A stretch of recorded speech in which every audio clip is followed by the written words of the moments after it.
ദൈവനാമത്തിന് മഹത്വം ഉണ്ടാകട്ടെ. വീണ്ടും ഒരിക്കൽ കൂടെ ദൈവസന്നിധിയിൽ ഒരുമിച്ചായിരിക്കാനായിട്ട് കർത്താവ് കൃപ ചെയ്തതുകൊണ്ട് കർത്താവിനെ സ്തുതിക്കുന്നു. തിമോഥെയോസിന്റെ ലേഖനം നമ്മൾ ക്രമീകൃതമായി പഠിച്ചു വരികയാണ്. കഴിഞ്ഞ ക്ലാസ്സിൽ 5-ാം അധ്യായത്തിൽ നിന്ന് പ്രായോഗികമായി സ്ഥലം സഭയിൽ അനുവർത്തിച്ചു വരേണ്ട കാര്യങ്ങളുടെ ക്രമം നാം പഠിച്ചു ആരംഭിച്ചു. കുറച്ചുകൂടി വ്യക്തമായി പറഞ്ഞാൽ ക്രിസ്തീയ ജീവിതത്തിന്റെ എല്ലാ മേഖലകളെയും സ്പർശിച്ചുകൊണ്ടാണ് അപ്പോസ്തലനായ പൗലോസ് തിമോഥെയോസിന് ആത്മീയ നിർദ്ദേശങ്ങൾ നൽകുന്നത് എന്ന് നമുക്ക് കാണുവാനായിട്ട് സാധിക്കും. ഈ തിമോഥെയോസിന്റെ ലേഖനം വായിക്കുമ്പോൾ പല കാര്യങ്ങളും ആവർത്തിച്ച് പൗലോസ് ഓർപ്പിക്കുന്നുണ്ട്.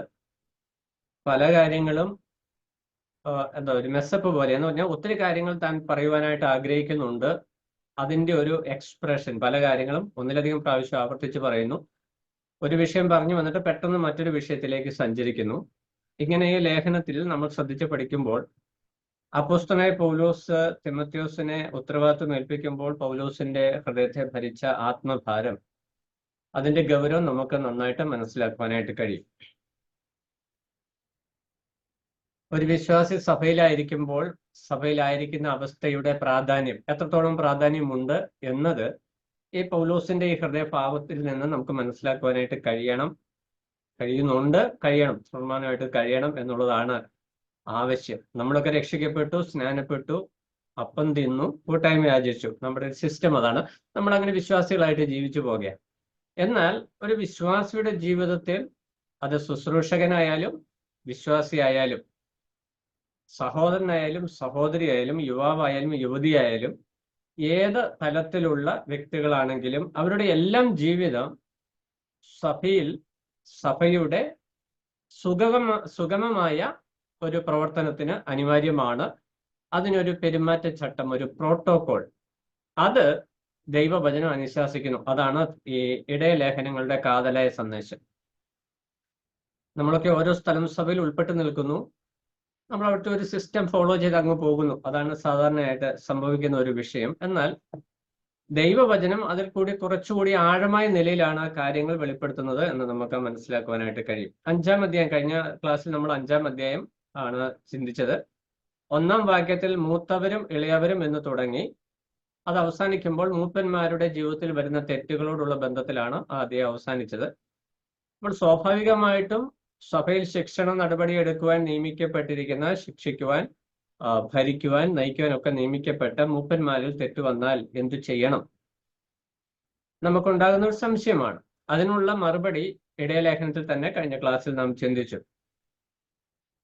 അവര് തെറ്റുകൾക്ക് അതീതരല്ല, അവരുടെ ജീവിതത്തിൽ തെറ്റ് സംഭവിക്കാം. അതുപോലെ തന്നെ അവർ ശിക്ഷണത്തിനും അതീതരല്ല, അവർ ശിക്ഷണത്തിന് വിധേയരാകേണ്ട വ്യക്തികൾ തന്നെയാണ്. എന്നാൽ അതിനുള്ള പെരുമാറ്റച്ചട്ടം കൂട്ടുമൂപ്പന്മാരാണ് അവരെ പാപത്തെക്കുറിച്ച് ബോധം വരുത്തി അവരെ തിരുത്തേണ്ടത് എന്ന് നമുക്ക് മനസ്സിലാക്കുവാനായിട്ട് കഴിയും. ഈ ഒരു പ്രോട്ടോകോൾ ഇന്ന് പലപ്പോഴും നമ്മുടെ സഭകളിൽ സംഭവിച്ചു വരുന്ന വിഷയം, സുവിശേഷകന്മാരിലോ മൂപ്പന്മാരിലോ ഒരു തെറ്റ് വന്നാൽ സൺഡേ സ്കൂൾ കുട്ടികൾ പോലും നടപടിയുമായിട്ട് മുമ്പോട്ട് വരുന്ന ഒരു സാഹചര്യം. ഞാനത് എക്സാജറേറ്റ് അല്ല പറയുന്നത്, പലപ്പോഴും അനുഭവത്തിൽ കണ്ടുവരുന്ന ഒരു സാഹചര്യമാണ് നമ്മൾ പറയുന്നത്.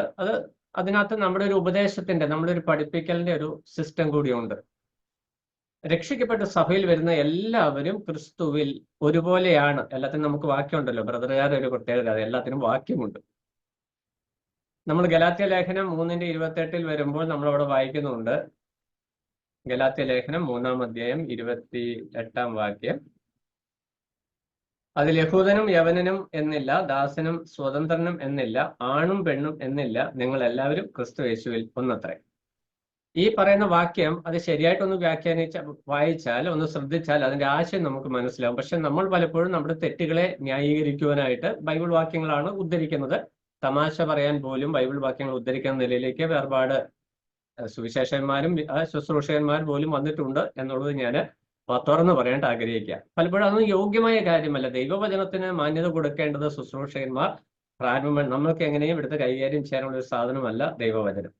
അപ്പോൾ ഇവിടെ സഭയുടെ നിയന്ത്രണത്തോടും പരിപാലനത്തോടുമുള്ള ബന്ധത്തിൽ നടപടികൾ എടുക്കുവാൻ, ഇടപെടുവാൻ എല്ലാ വിശ്വാസികളും ഒന്നല്ല എന്നുള്ള കാര്യം ദൈവവചന പ്രകാരം നമ്മൾ ഓർക്കേണ്ടത് ആവശ്യമാണ്. മൂപ്പന്മാരുടെ തെറ്റിനോടുള്ള ബന്ധത്തിൽ നമ്മൾ ചിന്തിക്കുമ്പോൾ സഹമൂപ്പന്മാർ ആ വിഷയങ്ങളെ വ്യക്തമായിട്ട് മൂപ്പന്മാർ മാത്രമല്ല, സുവിശേഷകന്മാര്, ഡീക്കന്മാര്, ഉപദേഷ്ടക്കന്മാര്, ഇങ്ങനെയുള്ള വ്യക്തികളുടെ ജീവിതത്തിൽ തെറ്റുകൾ വരുമ്പോൾ ആ വിഷയത്തെ വ്യക്തമായി പഠിച്ച് ആ കാര്യങ്ങൾ മനസ്സിലാക്കിയിട്ട് ഉചിതമായ നടപടികൾ സ്വീകരിക്കുക എന്നുള്ളതാണ് സഭാ ശുശ്രൂഷകർക്കുള്ള ഉത്തരവാദിത്വം. അല്ലാതെ ഒരു ജനവിധി, ജനകീയ വിചാരണ ദൈവവചനം ദൈവസഭയിൽ അനുവദിക്കുന്നില്ല എന്നുള്ള വിഷയം ഞാൻ ഓർപ്പിച്ച് മുമ്പോട്ട് പോകാം. അതങ്ങനെ തുടർന്ന് പറയാനുള്ള കാരണം, പലപ്പോഴും നമ്മൾ വചനം ഉപദേശം പഠിക്കുന്നു എന്നൊക്കെ പറഞ്ഞ് നമ്മൾ ക്രമം വിട്ട് പുറത്തേക്ക് പോകുന്ന ഒരു സിസ്റ്റം പലപ്പോഴും കണ്ടുവരുന്നുണ്ട്. അപ്പം ബ്രദറുകാർ ചെയ്യുന്നത് എല്ലാം തെറ്റാണെന്നാണോ സനീഷ് പറഞ്ഞു വരുന്നതെന്ന് ചോദിച്ചാൽ എല്ലാം തെറ്റാണെന്ന് ഞാൻ പറയുന്നില്ല. പക്ഷെ തെറ്റാന്ന് പറയാതിരിക്കാനും പറ്റില്ല. വചനപ്രകാരമാണ് നമ്മൾ വിഷയം പഠിക്കേണ്ടത്. ശുശ്രൂഷകന്മാരെ സഭയിലാക്കുന്നത്, അത് സുവിശേഷകനായാലും മൂപ്പനായാലും ഉപദേഷ്ടാവായാലും, ശുശ്രൂഷകന്മാരെ സഭയിലാക്കുന്നത് പരിശുദ്ധാത്മാവും ദൈവമാണ്, അല്ലെങ്കിൽ കർത്താവാണ്. ഈ പരിശുദ്ധാത്മാവാം ദൈവം സഭയിലാക്കി വെച്ചിരിക്കുന്ന ശുശ്രൂഷകന്റെ ജീവിതത്തിൽ ഒരു തെറ്റ് വന്നാൽ സഭയിലെ പിന്മാറ്റക്കാരനും ജഡികനും ആ ശുശ്രൂഷകനെതിരെ നടപടിയെടുക്കുന്നു എന്ന് പറയുന്നത് വിരോധാഭാസമാണ്. എന്നാൽ പലപ്പോഴും അതാണ് സംഭവിക്കുന്നത്. ഒരു സൺഡേ സ്കൂള് ഒരു സുവിശേഷകൻ എടുക്കുമ്പോൾ ഒരു വിദ്യാർത്ഥിക്ക് ആ ക്ലാസ് ഇഷ്ടപ്പെട്ടില്ലെങ്കിൽ ആ വിദ്യാർത്ഥിയുടെ കമന്റിനെ ഡിപ്പെൻഡ് ചെയ്ത് സുവിശേഷകനെതിരെ നടപടിയെടുക്കുന്ന സഭകൾ ഉണ്ട്. അപ്പോൾ ഒരു കുട്ടിയുടെ പരിജ്ഞാനം എന്താണ് എന്ന് നമുക്കറിയാം, ഒരു സൺഡേ സ്കൂൾ വിദ്യാർത്ഥിയുടെ പരിജ്ഞാനം. ആ പരിജ്ഞാനപ്രകാരം നടപടിയെടുക്കുവാൻ സഭ, നമ്മുടെ ഒരു സിസ്റ്റം ഉണ്ടല്ലോ, സുവിശേഷകർ സഭയ്ക്ക് കീഴടങ്ങിയിരിക്കണം. ആ സുവിശേഷകന് മാത്രമല്ല, മൂപ്പന്മാർക്കും വിഷയമുണ്ട്. വിഷയം ആവശ്യമാണ്, പക്ഷെ കീഴടക്കണം എന്നല്ല, കീഴടങ്ങുക, അതൊക്കെ വലിയ ആശയമാണ്. അതിൻ്റെ ഒത്തും വിശദീകരണത്തിലേക്ക് ഇപ്പൊ പോകുവാനായിട്ട് ഞാൻ ആഗ്രഹിക്കുന്നില്ല. അന്യോന്യം കീഴ്പ്പെടുക എന്നുള്ളതാണ് ദൈവവചനത്തിന്റെ പ്രമാണം എന്ന് പറഞ്ഞാൽ അത് ക്രിസ്തുവിലുള്ള ഒരു കീഴ്പ്പെടലാണ്.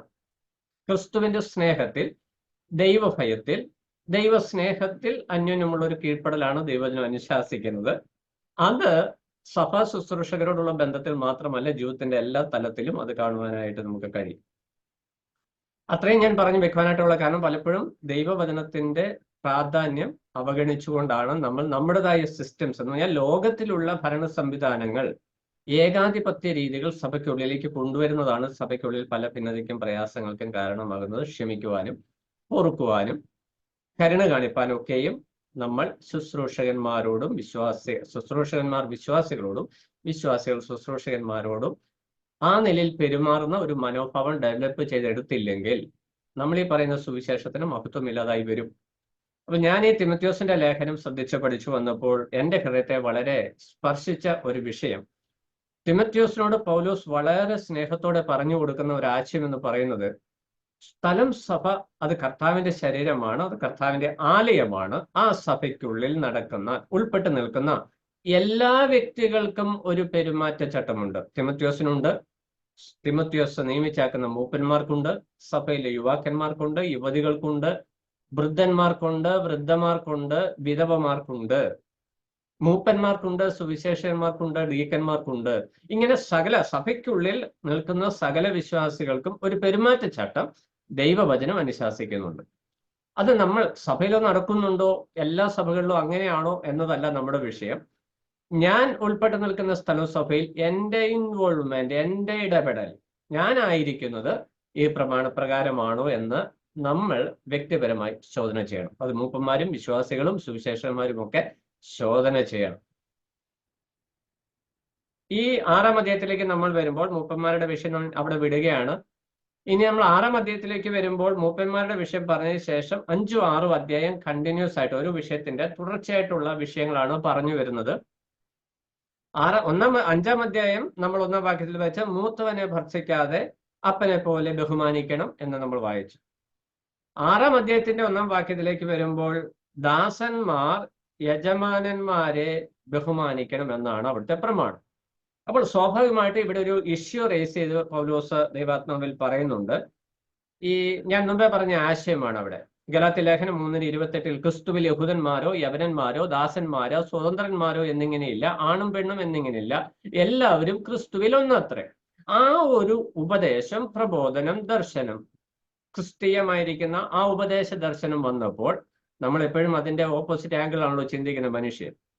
അപ്പോൾ യജമാനന്മാരെ വേണ്ടതുപോലെ ബഹുമാനിക്കേണ്ട ഒരു ആവശ്യമില്ല. ക്രിസ്തുവിൽ ഞാനും യജമാനനും സമത്വമുള്ളവരാണ് എന്നൊരു ചിന്ത ദാസന്മാരുടെ ഹൃദയത്തിൽ വരുന്നു. ഇതേ ആശയം തന്നെ സഭയിൽ മൂപ്പന്മാരല്ല ശുശ്രൂഷകന്മാരും വിശ്വാസികളും തമ്മിലുള്ള ബന്ധത്തിൽ വരുന്നുണ്ട്. ഭാര്യയും ഭർത്താവും തമ്മിലുള്ള ബന്ധത്തിൽ വരുന്നുണ്ട്. ഇത് സമൂഹത്തിന്റെ എല്ലാ തലങ്ങളിലും ഉള്ള ഒരു ആശയമാണ് സമത്വം, അല്ല സമത്വത്തിന് വേണ്ടിയുള്ള ഒരു വാദം എന്നുള്ള ആശയം. എന്നാൽ ഇവിടെ 6-ാം അധ്യായത്തിലേക്ക് വരുമ്പോൾ ക്രിസ്തുവേശുവിലുള്ള ആ ഒരു സ്വാതന്ത്ര്യവും സമത്വവും എങ്ങനെ കൈകാര്യം ചെയ്യണം എന്നത് ദൈവത്തിന്റെ ആത്മാവ് അപ്പോസ്തലനായ പൗലോസ് മുഖാന്തരം തിമോഥെയോസിനെ വ്യക്തമായിട്ട് നീ ഇത് സഭയിൽ പഠിപ്പിക്കുകയും ഉപദേശിക്കുകയും ചെയ്യണം എന്നുള്ളതാണ് പ്രധാനപ്പെട്ടതായിരിക്കുന്ന വിഷയം. ഒരു വ്യക്തി അവൻ ദാസനായിട്ട് ഇരിക്കുകയാണ്, അടിമയാണ്. നമുക്ക് സ്ലേവറി നമുക്കറിയാം, പഴയ നിയമകാലത്ത് അടിമകൾ ഓരോ വീട്ടിലും ദാസന്മാർ. ഇന്ന് സെർവൻസ് ഉണ്ട്. ഇന്നത്തെ സെർവൻസിന് മുതലാളിമാരെക്കാട്ടിലും അല്ലെങ്കിൽ ഹൗസ് ഓണറെക്കാട്ടിലും റൈറ്റ്സ് ആൻഡ് പ്രിവിലേജസ് ആണ് വീടുകളിൽ. അവർ വന്നു കഴിഞ്ഞാൽ അവർക്ക് ഭക്ഷണം ഉണ്ടാക്കി കൊടുക്കേണ്ടതൊക്കെ നമ്മുടെ ഉത്തരവാദിത്തമായിട്ടൊന്ന് മാറിയിരിക്കുക, എല്ലാം ഏജൻസീസ് വന്നതോടുകൂടി. എന്നാൽ പണ്ട് കാലങ്ങളിൽ അങ്ങനെയല്ല. അവിടെ ഒരു അടിമയുടെ സിസ്റ്റമാണ്. ഒരു ദാസൻ, ഒരു വേല, ഒരു സെർവന്റ് എന്ന് പറഞ്ഞാൽ ഒരു അടിമയുടെ ഒരു നിലവാരമാണ് അവിടെയുള്ളത്.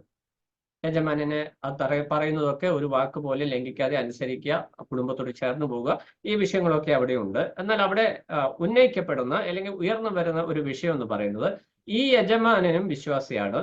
ഈ ദാസൻ, അടിമയായിരുന്ന ഈ ദാസൻ വിശ്വാസത്തിൽ വന്നു കഴിയുമ്പോൾ സഹോദരൻ എന്നുള്ള ആ നിലപാട്, ആ ബന്ധം, അതുകൊണ്ട് ഞാൻ ഇനി മുതൽ ദാസനല്ല സഹോദരനാണ് എന്നുള്ള ഒരു കാഴ്ചപ്പാടിൽ വന്നതിന് ശേഷം സഹോദര എന്ന് വിളിച്ചുകൊണ്ട് യജമാനനെ അഭിസംബോധന ചെയ്യുന്ന ഒരു സംവിധാനം. ഇന്ന് നമ്മുടെ സഭകളിൽ ഒരു സിസ്റ്റം നമുക്ക് കാണാം. പ്രായത്തിൽ മുതിർന്നവരെ പേര് വിളിക്കുന്നു, അധ്യാപകരെ ആ സ്ഥാനമൊക്കെ വിട്ട് അങ്കിളെന്നും ചേട്ടനെന്നും ഒക്കെ വിളിക്കുന്ന സംവിധാനങ്ങളുണ്ട്. അത് അടുത്ത ബന്ധം കൊണ്ടാണ് എന്ന് നമ്മൾ പറയാം. പക്ഷെ പ്രോട്ടോകോൾ, പെരുമാറ്റച്ചട്ടം, നമ്മളൊരു സ്കൂളിലെ അധ്യാപകനെ ഒരിക്കലും നമ്മൾ എന്ത് ചെയ്യില്ല, പേര് വിളിക്കുകയോ അല്ലെങ്കിൽ അങ്ങനെ അഭിസംബോധന ചെയ്യുകയോ ചെയ്യില്ല. സ്കൂൾ വിട്ട് പുറത്തേക്ക് ഇറങ്ങിക്കഴിഞ്ഞാലും അദ്ദേഹം ടീച്ചർ തന്നെയാണ്. ഒരു സഭയിലെ ശുശ്രൂഷകന്മാർ അവര് പുറത്ത് അതേ സ്ഥാനീയ പദവികളോടെയാണ് എന്നുള്ള വിഷയം നമ്മൾ ഓർക്കണം. ഇവിടെ ഭൗതിക വിഷയത്തോടുള്ള ബന്ധത്തിലാണ് ആ പൗലോസ് ഈ വിഷയം പറഞ്ഞു വരുന്നത്. അവിടെ ഒരു കാര്യം പ്രത്യേകിച്ച് എടുത്തു പറയുന്ന ഒരു വിഷയമുണ്ട്. ഈ ഒരു ബന്ധം, ദാസനും യജമാനനും തമ്മിലുള്ള ബന്ധത്തിൽ ദൈവനാമം മഹത്വപ്പെടുക എന്നുള്ളതാണ് ദൈവിക പദ്ധതി. ഈ ദാസനും യജമാനനും എന്നുള്ള ആ ഒരു ബന്ധം സൊസൈറ്റിയിൽ, മനുഷ്യ സമൂഹത്തിൽ പണ്ട് കാലം മുതൽ ഉള്ള ഒരു സംവിധാനമാണ്. ആ സംവിധാനത്തിൽ നിന്ന് തന്നെ ദൈവം പ്രതീക്ഷിക്കുന്ന വിഷയം, ഒരു വ്യക്തി രക്ഷിക്കപ്പെട്ടു എന്ന കാരണത്താൽ അവൻ യജമാനന് തുല്യനായി തീരുകയോ സമത്വമുള്ളവനായി തീരുകയോ എന്നുള്ളതല്ല. ആ യജമാനൻ ദാസൻ ബന്ധത്തിലൂടെ ദൈവനാമം മഹത്വപ്പെടുക എന്നുള്ളതാണ്. ഈ യജമാനൻ ദാസൻ ബന്ധത്തോടുള്ള ബന്ധത്തിൽ ധാരാളം വാക്യങ്ങൾ നമുക്ക് തിരുവെഴുത്തിൽ കാണുവാനായിട്ട് കഴിയും. കൊലോസ്യ ലേഖനം 3:22 ആ റെഫറൻസ് മാത്രം ജസ്റ്റ് ഒന്ന് പരാമർശിച്ച് അങ്ങോട്ട് പോകാം. കൊലോസ്യർ 3:22 വരുമ്പോൾ നമ്മൾ വായിക്കുന്നത്, ദാസന്മാരെ ജഡപ്രകാരമുള്ള യജമാനന്മാരെ സകലത്തിലും അനുസരിപ്പിൻ. അപ്പോൾ നമുക്കറിയാം തിമോഥെയോസിന്റെ ലേഖനത്തിൽ മാത്രമല്ല, എല്ലാ ലേഖനങ്ങളിൽ ഉടനീളം ഈ ഒരു പ്രായോഗിക ക്രിസ്തീയ ജീവിതം സംബന്ധിച്ചുള്ള വെളിപ്പാടുകൾ ദൈവത്തിന്റെ ആത്മാവ് നൽകിയിട്ടുണ്ട്. അത് ക്രമീകൃതമായിട്ട് നമ്മൾ പഠിക്കുമ്പോൾ നമുക്കതിന്റെ ആ ഉൾക്കാഴ്ചകൾ ശരിയായിട്ട് ലഭിക്കും.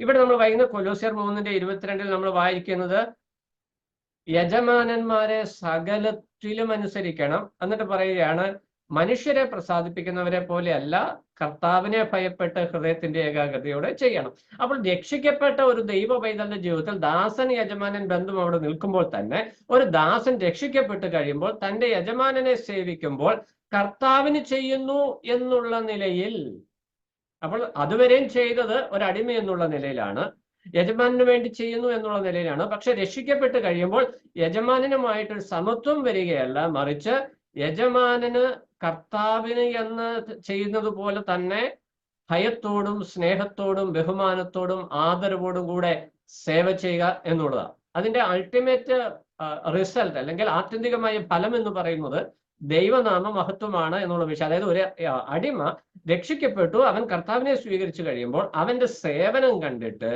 യജമാനൻ അവനിൽ ക്രിസ്തുവിനെ കാണുവാൻ ഇടയാണ്. എത്ര ഭംഗിയായിട്ടാണ് ദൈവത്തിന്റെ ആത്മാവ് പൗലോസ് മുഖാന്തരം തിമത്യോസിനെ വിഷയം എഴുതി കൊടുക്കുന്നത് നമുക്ക് മനസ്സിലാക്കാം. കൊലോസ്യ ലേഖനം എഴുതുന്നത് പൗലോസ് തന്നെയാണല്ലോ. ഇനി നമ്മൾ എഫേസ്യർ 6:5 വരുമ്പോൾ ആ ഒരു വാക്യം കൂടെ, അനേക വാക്യങ്ങളുണ്ട്, എന്നാൽ ഈ 2 വാക്യങ്ങൾ മാത്രം ഒന്ന് വായിക്കാം.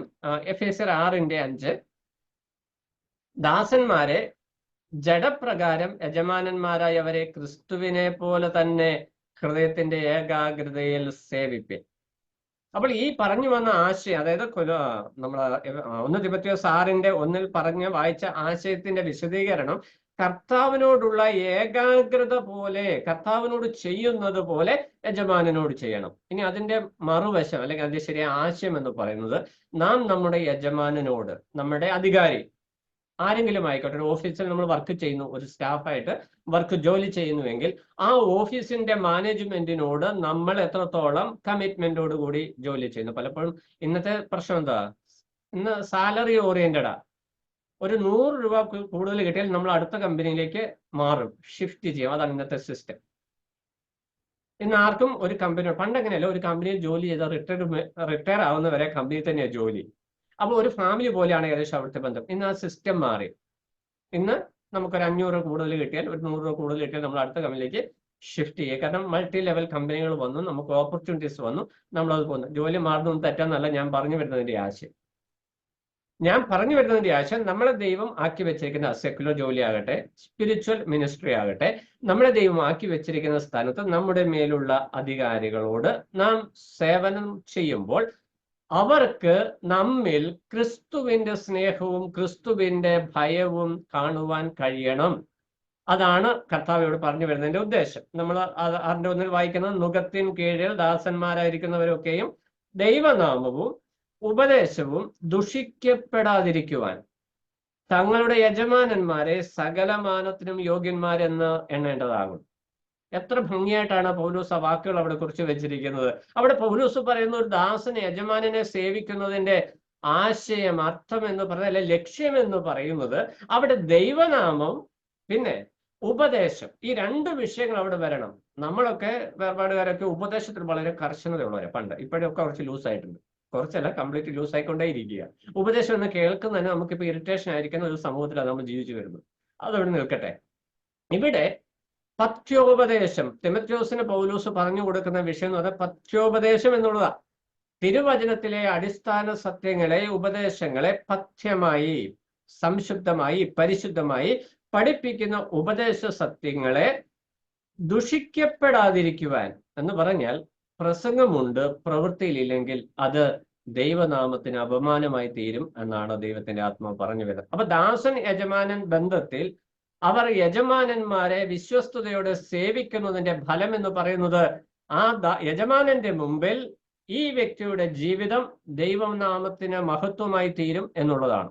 അപ്പോൾ നമ്മൾ കമ്പനിയിൽ ജോലി ചെയ്യുന്നെങ്കിൽ, നമ്മൾ ഓഫീസിൽ ജോലി ചെയ്യുന്നെങ്കിൽ, നാം ആത്മാർത്ഥമായിട്ട് ആ ജോലി ചെയ്യുമ്പോൾ നമ്മുടെ ജീവിതം കൊണ്ടും പെരുമാറ്റം കൊണ്ടും വാക്കുകൊണ്ടും നമ്മുടെ ജോലിയിലെ കമ്മിറ്റ്മെന്റ് കൊണ്ടും വിശ്വസ്തത കൊണ്ടും നമ്മൾക്ക് ആ വ്യക്തിയുടെ ഉള്ളിൽ ലഭിക്കുന്ന ഒരു മാന്യതയുണ്ട്, ഒരു സ്നേഹമുണ്ട്. ആ സ്നേഹത്തിലൂടെ സാധ്യമാകുന്നത് നാം വിശ്വസിക്കുന്ന, നാം ഫോളോ ചെയ്യുന്ന, നാം അനുഗമിക്കുന്ന നമ്മുടെ കർത്താവിന്റെ മഹത്വം ആ വ്യക്തിയുടെ മുമ്പിൽ വെളിപ്പെടുന്നു എന്നുള്ളതാണ്. ഏറ്റവും ലളിതമായിട്ട് പറഞ്ഞു വരുന്ന വിഷയം അങ്ങനെയാണ്. ഇനി അതിന്റെ 2ാം വാക്യമാണ് പ്രധാനം. വിശ്വാസികളായ യജമാനന്മാരുള്ളവർ അവരെ സഹോദരന്മാരെന്ന് വെച്ച് അലക്ഷ്യമാക്കരുത്. ഇതാണ് ഇവിടുത്തെ കീ പോയിന്റ്. യജമാനനും വിശ്വാസിയാണ്, ദാസൻ അല്ലെങ്കിൽ ഓഫീസിലുള്ള മാനേജർ അല്ലെങ്കിൽ അതിന്റെ ഓണറും സെർവ് ചെയ്യുന്ന ആളും വിശ്വാസികളാണെങ്കിൽ യജമാനനെ, ഓണറെ വിശ്വാസി എന്നുള്ള നിലയിൽ സഹോദരൻ എന്ന് കണ്ട്, സഹോദരൻ എന്ന് സഹോദരൻ എന്ന് വിളിക്കുന്നത് തെറ്റാന്ന് ദൈവവചനം പറയുന്നില്ല. പക്ഷെ വിളിക്കുന്നതിലൂടെ എന്തു സംഭവിക്കുന്നു? ആ ആദരവ്, ആ ഓഫീസറോടുള്ള, ആ അധികാരിയോടുള്ള, യജമാനനോടുള്ള നമ്മുടെ കമ്മിറ്റ്മെന്റ്, നമ്മുടെ റെസ്പെക്ട്, അതിന് കോട്ടം വന്നിട്ട് നമ്മൾ എന്ത് ചെയ്യുന്നു? നാം അദ്ദേഹത്തിന് തുല്യനാണ് എന്നൊരു ഭാവം നമുക്ക് വരികയും ആ ഭാവം എന്ത് ചെയ്യും? സാത്താന് പറ്റിയ പോലെ ആ അധികാരിയേക്കാൾ മേളിൽ കടന്ന് ചിന്തിക്കുവാൻ നമുക്ക് ഇടയാകുകയും ചെയ്യും. അത് ഒരു വിശ്വാസിക്ക് യോഗ്യമല്ല എന്നാണ് ഏറ്റവും ലളിതമായിട്ട് പൗലോസോട് പറഞ്ഞു വരുന്നത്. ഇത് ഈ 1-ാം നൂറ്റാണ്ടിൽ സംഭവിച്ചുകൊണ്ടിരുന്ന, അല്ലെങ്കിൽ ക്രിസ്തീയ സഭയിൽ സംഭവിക്കുവാൻ തുടങ്ങിയ, പ്രായോഗികമായി സംഭവിച്ച ഒരു വിഷയത്തെയാണ് ഇവിടെ പൗലോസ് തിമോഥെയോസിന് മുമ്പിൽ വെളിപ്പെടുത്തി കൊടുക്കുന്നത്. അപ്പോൾ പറയുകയാണ്, ക്രിസ്തുവിൽ എല്ലാവരും സഹോദരന്മാരാണ്, അതിന് സംശയമില്ല. അവിടെ യഹൂദനെന്നോ യവനെന്നോ ഇല്ല, ആണും പെണ്ണുമെന്നോ ഇല്ല, സ്വതന്ത്രനെന്നോ ദാസനെന്നോ ഇല്ല, എല്ലാം ശരിയാണ്, സഹോദരന്മാരാണ്. ബ്രദർകാർ നമ്മളെല്ലാവരും സഹോദരന്മാരാണ്, ഞങ്ങൾക്ക് ഒരു ഹെഡില്ല, ഞങ്ങൾ എല്ലാവരും സഹോദരന്മാരാണ്, ഞങ്ങൾ ഇങ്ങനെ നായകനില്ലാത്തവർ. അങ്ങനെയാണോ നമ്മൾ? ദൈവവചനം അങ്ങനെയാണോ പഠിപ്പിക്കുന്നത്? അല്ല. നമ്മൾ പറഞ്ഞു പഠിപ്പിച്ച ഈ സമത്വത്തിന് വേണ്ടി, സഭയിൽ തുല്യ അധികാരത്തിന് വേണ്ടി, തുല്യ പ്രിവിലേജിന് വേണ്ടി നമ്മൾ ദൈവവചനത്തെ കൂട്ടിക്കളയും. ക്രിസ്തുവിൽ നമുക്ക് ലഭിച്ചിരിക്കുന്ന പ്രിവിലേജസ്, നമുക്ക് ലഭിച്ചിരിക്കുന്ന ഭാഗ്യങ്ങൾ, സ്ഥാനീയ പദവികൾക്ക് വ്യത്യാസമുണ്ട്, അവകാശങ്ങൾ, സ്വർഗീയമായിരിക്കുന്ന പ്രത്യാശ, ഈ വിഷയങ്ങളിലൊക്കെ കർത്താവുമായിട്ടുള്ള നമ്മുടെ ബന്ധത്തിലൊക്കെ നമുക്ക് തുല്യതയുണ്ട്. പക്ഷെ ഈ ഭൂമിയിൽ ജീവിക്കുവാൻ ദൈവം അനുവദിച്ചു തന്നിരിക്കുന്ന കാലയളവിൽ സ്ഥാനീയമായി ഉയർച്ച താഴ്ചകൾ ദൈവസഭയിലുണ്ട്. അവിടെ ശുശ്രൂഷകന്മാരുണ്ട്, ശുശ്രൂഷക്കാരത്തികളുണ്ട്, അപ്പോസ്തലന്മാരുണ്ട്, പ്രവാചകന്മാരുണ്ട്, ഉപദേഷ്ടാക്കന്മാരുണ്ട്, സുവിശേഷന്മാരുണ്ട്, മൂപ്പന്മാരുണ്ട്. ഞങ്ങളെല്ലാം ഒന്നാണ് എന്ന് പറയുമ്പോൾ, തുല്യരാണ് എന്ന്, ഒന്നാണെന്ന് പറഞ്ഞത് തെറ്റില്ല, അത് ബന്ധത്തെ കാണിക്കുന്നു. പക്ഷെ തുല്യരാണെന്ന് പറഞ്ഞാൽ വചനപ്രകാരം തെറ്റാണ്. ഈ തുല്യത അല്ലെങ്കിൽ ഏകത്വം എന്ന് പറയുന്നത് നമുക്ക് ലഭിച്ചിരിക്കുന്ന ആത്മീക ബന്ധത്തിനും പ്രിവിലേജസിനുമാണ്, സ്ഥാനീയ പദവികൾക്കല്ല, സ്ഥാനീയ ശുശ്രൂഷകൾക്കല്ല. അപ്പോൾ യജമാനൻ ഭൗമിക സഭയ്ക്കുള്ളിൽ മാത്രമല്ല, സെക്കുലർ ലോകത്ത് പോലും നമ്മൾ എന്ത് ചെയ്യാനായിട്ട് ആവശ്യമുണ്ട്. ഈ ഒരു കാര്യം നമ്മുടെ മനസ്സിൽ പതിഞ്ഞിരിക്കണമെന്ന് ദൈവത്തിന്റെ ആത്മാവ് ഓർപ്പിക്കും. പലപ്പോഴും പല ജോലിക്കാരും കമ്പനിയിൽ അവിശ്വസ്തത കാണിച്ച് പ്രശ്നങ്ങൾ ഉണ്ടാക്കിയത് മുഖാന്തരം ദൈവനാമം ദുഷിക്കപ്പെടാറുണ്ട്. ഒരു വിശ്വാസി എന്നുള്ള നിലയിൽ അയോഗ്യമായ നിലയിൽ കമ്പനിക്കുള്ളിൽ, ഓഫീസിനുള്ളിൽ പ്രവർത്തിച്ചാൽ അവിടെ ദൈവനാമം ദുഷിക്കപ്പെടും. ഇവിടെ പൗലോസ് പറഞ്ഞു വരുന്ന, അല്ലെങ്കിൽ ദൈവാത്മാവിൽ സഭയെ, വിശ്വാസികളെ ഓർമ്മിപ്പിക്കുവാനായിട്ട് തിമോഥെയോസിനെ ഏൽപ്പിക്കുന്ന ഒരു ദൗത്യം. നീ ഒരു ദാസനായിരിക്കുമ്പോൾ, നീ ഒരു യജമാനന്റെ കീഴിൽ വർക്ക് ചെയ്യുമ്പോൾ, നീ അവിടെ ചെയ്യുന്ന നിന്റെ പെരുമാറ്റം, നിന്റെ ജീവിതം, നിന്റെ സാക്ഷ്യം, അത് ദൈവനാമത്തിനും നീ പറയുന്ന ഉപദേശത്തിനും, നീ പഠിച്ചിരിക്കുന്ന ഉപദേശത്തിനും അപമാനകരമായി തീരരുത്. നമ്മൾ വളരെ ഗൗരവത്തോടെ കാണേണ്ട ഒരു വിഷയം, ഈ നാളുകളിൽ പ്രത്യേകിച്ചു. ഇന്ന് വിശ്വാസികൾ തന്നെ പല ക്രമക്കേടുകളും പല ഓഫീസുകളിലും വരുത്തി ഡീപ്പോർട്ട് ചെയ്യപ്പെടുന്ന ഒരു കാലത്താണ് നമ്മൾ ജീവിതം. ഡീപ്പോർട്ട് ചെയ്യപ്പെടുന്ന നാട് കടത്തൽ. ആത്മീയ ശുശ്രൂഷകൾക്ക് വേണ്ടി വളരെ കാര്യങ്ങളൊക്കെ ചെയ്യുന്ന വ്യക്തികളാണ് അവർ. എങ്ങനെയാണ് അവർ ചെയ്തത്? ക്രമവിരുദ്ധമായി, ചട്ടവിരുദ്ധമായി, ക്രമക്കേടുകൾ വരുത്തിക്കൊണ്ട് അതിന്റെ കുറ്റബോധം നമുക്കറിയാം, സെക്കുലർ ലോകത്ത് അങ്ങനെയുണ്ട്. ഈ കൊള്ള ലാഭമൊക്കെ എടുത്തിട്ട് ക്ഷേത്രത്തിലെ പള്ളിയിലെ കൊണ്ടൊരു നേർച്ച അങ്ങിട്ടേക്ക് എന്ന് പറഞ്ഞ പോലെ ഒരു സിസ്റ്റം ഇന്ന് വിശ്വാസികൾക്കിടയ്ക്കുമുണ്ട്. ക്രമക്കേടുകൾ കാണിച്ച് അത് ഒരു ഓഹരി കർത്താവിന് കൊടുത്തേക്കും, സുവിശേഷ വേലയ്ക്ക് കൊടുത്തേക്കും, ചിന്തിക്കുന്നത് പരിഹരിക്കപ്പെടുന്നതാണ്. പക്ഷെ പള്ളിയിലും മറ്റ് ഇരിപ്പിടങ്ങളൊന്നും ഇരിക്കുന്ന ആളല്ല ദൈവസഭയിൽ ഇരിക്കുന്നത് എന്നുള്ള വിഷയം ഈ വ്യക്തികൾ പലപ്പോഴും മറന്നു പോകുന്നു. മാനസാന്തരപ്പെടുവാൻ ദൈവം അവസരം കൊടുത്തിട്ട് ക്രമപ്പെടാതെ, നന്നാകാതെ എന്ത് ചെയ്യാറുണ്ട്? ശിക്ഷ ഏറ്റുവാങ്ങി ഡീപ്പോർട്ട് ചെയ്യപ്പെടുന്ന അനേക സന്ദർഭങ്ങൾ, ജോലി നഷ്ടപ്പെടുന്ന അനേക സന്ദർഭങ്ങൾ വിശ്വാസികളുടെ ഇടയിൽ സംഭവിക്കുന്നുണ്ട്. അത് യോഗ്യമല്ല എന്ന് ദൈവത്തിന്റെ ആത്മാവ് ഓർപ്പിക്കുന്നു. നമ്മൾ വളരെ ഗൗരവത്തോടെ കാണേണ്ടതായ ഒരു വിഷയമാണ്. ദൈവം നമ്മൾ ഏത് സ്ഥാനത്താക്കി വെച്ചാൽ, അത് സഭയിലായിരിക്കാം, അതൊരു സെക്കുലർ ഫീൽഡിലായിരിക്കാം, ഒരു ഓഫീസിലായിരിക്കാം, ഏതു സ്ഥാനത്താണോ ദൈവം നമ്മെ ആക്കി വെച്ചിരിക്കുന്നത് ആ സ്ഥാനത്ത് അവിടെ മാനിക്കേണ്ടവരെ മാനിക്കുവാൻ, ആദരിക്കുവാൻ, അവരെ ബഹുമാനിക്കുവാൻ, അവരോട് ചേർന്ന് നിൽക്കുവാൻ നമുക്ക് സാധിക്കണമെന്ന ദൈവത്തിന്റെ ആത്മാവ് ഓർപ്പിക്കുന്നു. അല്ലാത്ത പക്ഷം എന്തു സംഭവിക്കും? അല്ലെങ്കിൽ എന്തു സംഭവിക്കും എന്നതിനാണ് ഇവിടെ ദൈവത്തിന്റെ ആത്മാവ് പ്രാധാന്യം കൊടുക്കുന്നത്. ദൈവനാമം ദുഷിക്കപ്പെടും, ഉപദേശം ദുഷിക്കപ്പെടും. ഉപദേശം എങ്ങനെ ദുഷിക്കപ്പെടുന്നേ? ഉപദേശം എന്ന് പറഞ്ഞാൽ എന്താ? ദൈവവചനം തന്നെ. ദൈവനാമം ദുഷിക്കപ്പെടും, ദൈവവചനവും ദുഷിക്കപ്പെടും. പിന്നെ നമുക്ക് ഒരിക്കലും അവിടെ സുവിശേഷം പറയുവാൻ, യേശു ക്രിസ്തുവിനെ കുറിച്ച് ഒരു വാക്ക് പറയുവാൻ, വിശ്വാസത്തെ കുറിച്ച് ഒരു വാക്ക് പറയുവാൻ നമുക്ക് സാധിക്കത്തില്ല. സുവിശേഷത്തിന്റെ വാതിൽ ഏതു സ്ഥാനത്താണോ ക്രമക്കേട് വന്നത് അവിടെ എന്നേക്കുമായിട്ട് അടയപ്പെടും എന്നുള്ളത് നമ്മൾ ഓർക്കുവാനായിട്ട് ആവശ്യമുണ്ട്. ഇനി നമ്മൾ വായിക്കാം, തങ്ങളെ കൊണ്ടുള്ള ഉപകാരം അനുഭവിക്കുന്നവർ വിശ്വാസികളും പ്രിയരും ആകൊണ്ട് അവരെ വിശേഷാൽ സേവിക്കാത്ത. ഇതാണ് നമ്മൾ എഫേസ്യ ലേഖനം 6-ാം അധ്യായത്തിൽ വായിച്ചത്. കർത്താവിന് എന്ന പോലെ നമ്മൾ സേവിക്കണം. അതിന്റെ വേറൊരു നിലയിലുള്ള വിശദീകരണമാണ് ഇവിടെ നമ്മൾ വായിക്കുന്നത്. എന്നിട്ട് തിമോഥെയോസിനോട് പറയുന്നത്, ഇത് നീ ഉപദേശിക്കുകയും പ്രബോധിപ്പിക്കുകയും ചെയ്യണം. അപ്പൊ എത്ര പ്രാധാന്യം ഒന്ന് നോക്കി ഈ ഒരു വിഷയത്തിന്. ഇത്രയും വിഷയം, നമ്മൾ ഈ വിഷയം ദാസനും യജമാനും ഇത് വലിയ കാര്യമാണോ? കാര്യമാണെന്ന് ദൈവാത്മാവ് പറയുന്നത്. ഒരു സെർവന്റ് ആയിട്ട്, ഒരു സേവകനായിട്ട്, ഒരു മാനേജ്മെന്റിന്റെ കീഴിൽ ഒരു വ്യക്തി വർക്ക് ചെയ്യുമ്പോൾ ആ സ്ഥാനത്ത് ദൈവനാമ മഹത്വവും ഉപദേശത്തിന്റെ മഹത്വവും, ഉപദേശം എന്ന് പറഞ്ഞാൽ നമ്മുടെ വിശ്വാസത്തിന്റെ മഹത്വം, നാം വിശ്വസിക്കുന്ന ദൈവത്തിന്റെ മഹത്വം, അതവിടെ വെളിപ്പെടണം എന്നതാണ് ദൈവത്തിന്റെ പദ്ധതി. അതിന് വിരോധമായ ഒരു കാര്യം സംഭവിക്കുമ്പോൾ അവിടെ ദൈവനാമം ദുഷിക്കപ്പെടും. അങ്ങനെ സംഭവിക്കാനായിട്ട് പാടില്ല. ഇത് നീ അവരെ ഉപദേശിക്കുകയും പ്രബോധിപ്പിക്കുകയും ചെയ്യണം. അപ്പോൾ നമ്മുടെ ജീവിതത്തിന്റെ എല്ലാ തലങ്ങളെയും ഇത് സ്പർശിച്ചാണ് തിമോഥെയോസിന് പൗലോസ് വാക്കുകൾ എഴുതി കൊടുക്കുന്നത്. ഈ ഒരു ലേഖനം കൊണ്ട് ഈ വിഷയം തീരാതെ പോയത് അതുകൊണ്ട് തന്നെയാണ്. 2 ലേഖനം ആവശ്യമായിട്ട് വന്നതുകൊണ്ട് തന്നെ പൗലോസ് എത്രമാത്രം കാര്യങ്ങൾ പറഞ്ഞു കൊടുത്തിട്ടും ഓരോ ദിവസവും ഓരോരോ വിഷയങ്ങൾ പ്രായോഗികമായിട്ട് പൗലോസിന്റെ മനസ്സിൽ ദൈവാത്മാവ് കൊടുക്കുമ്പോൾ, സഭയിൽ നടക്കുന്ന കാര്യങ്ങളായിട്ട് പൗലോസ് മുന്നിട്ട് കാണുമ്പോൾ അതിനൊക്കെയും വേണ്ട നിർദ്ദേശങ്ങൾ തിമോഥെയോസിന് പറഞ്ഞു കൊടുക്കുന്നത് ഇന്നത്തെ തലമുറയിലായിരിക്കുന്ന നാമം വളരെ ഗൗരവത്തോടെ കാണുവാനായിട്ട് ആവശ്യമുണ്ട്. ഇനി അതിന്റെ 5 മുതലുള്ള വാക്യങ്ങൾ 3 മുതൽ താഴോട്ട് നമ്മൾ വായിക്കുമ്പോൾ, ദുരുപദേശങ്ങൾ അല്ലെങ്കിൽ അന്യത ഉപദേശിക്കുന്ന വ്യക്തികൾ സഭയിൽ എഴുന്നേറ്റ് വരുന്നു എന്നുള്ള വിഷയമാണ് നമ്മൾ വായിക്കുന്നത്. ഇതിനെക്കുറിച്ച് ഇതിനു മുമ്പ് നമ്മൾ ഓൾറെഡി കണ്ടിട്ടുണ്ട്. അതുകൊണ്ട് ഒന്ന് പറഞ്ഞു മാത്രം മുന്നോട്ട് നമ്മൾ വേഗത്തിൽ പോവുക. ഇവിടെ ദൈവത്തിന്റെ ആത്മാവ് ഓർപ്പിക്കുന്ന ഒരു വിഷയം അന്യത ഉപദേശിക്കുന്നത്, അതായത് പഥ്യവചനവും ഭക്തിക്കൊത്ത ഉപദേശവും അനുസരിക്കാതെ അന്യത ഉപദേശിക്കുന്നവർ. 2 കാര്യങ്ങൾ ദുരുപദേശം പഠിപ്പിക്കുന്ന വ്യക്തികളെ തിരിച്ചറിയുവാനായിട്ടുള്ള 2 മാനദണ്ഡങ്ങൾ അവിടെ വെക്കുകയാണ്. ഒന്ന് പറയുന്നത് പഥ്യവചനം, അതായത് നിർമ്മലമായിരിക്കുന്ന ദൈവവചനം. ഭക്തിക്കൊത്ത ഉപദേശം. എന്താണ് ഭക്തിക്കൊത്ത ഉപദേശം? ഭക്തിക്കൊത്ത ഉപദേശം എന്നുള്ളതിന് ശരിയായ നിലയിൽ നമ്മൾ മനസ്സിലാക്കുമ്പോൾ ദൈവഭക്തിയിൽ നമ്മളെ നിലനിർത്തുന്ന ഉപദേശം, അത് ദൈവവചനമാണ്.